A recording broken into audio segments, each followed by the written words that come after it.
Hi hello सांग मैंने जय जगन्नाथ चलतु आज गोटे न्यू प्लेस ब्लॉग को आपण मानक वेलकम।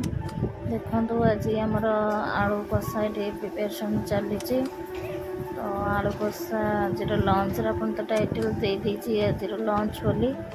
तो आलू कषा ये एमती आमर बना हो मसला कषा चलची मसला आलू सिझे आम रखी मसला को भलसे कषा हो जाऊँगी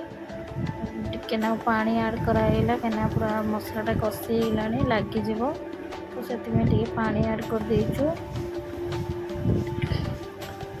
देखो एमती भल कि मसलाटा कषिबे एमती पूरा रेड है पर्यंत जमती कषा होचे से आलू आम ऐड करदे मसला भी हो गला आलू ऐड करने आलू को पकईकि भलसे कषा सिंपली समस्ते बनाते आम भी सेमती बनाऊँ सेमती किसी ना एक्सट्रा एत कि तो आज न्यू ब्लॉग आज दिन सारा एक्टिविटी आमर या ही थिला आम कौन आज प्रिपरेशन करूँ लंच रे पानी भी देदेलु पानी देकी आमर रुचिर गरम मसला ताते टिके ऐड कर देचु बास्ना तापर आज लंच रे आमर बरा होता बिरी बरा आलू कषा सहित बिरी बरा देखो ये बरा पियाज पड़ी बरा है बरा के आण रखीचु तेल कड़े अलरेडी पकई देली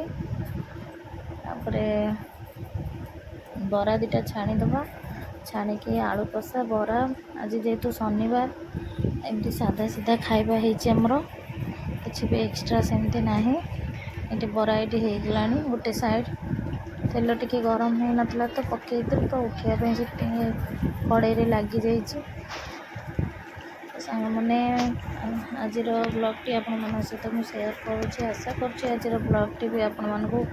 भल लगी जदि भी भल लगी प्लीज मत टिके सपोर्ट करूँ मो चैनल को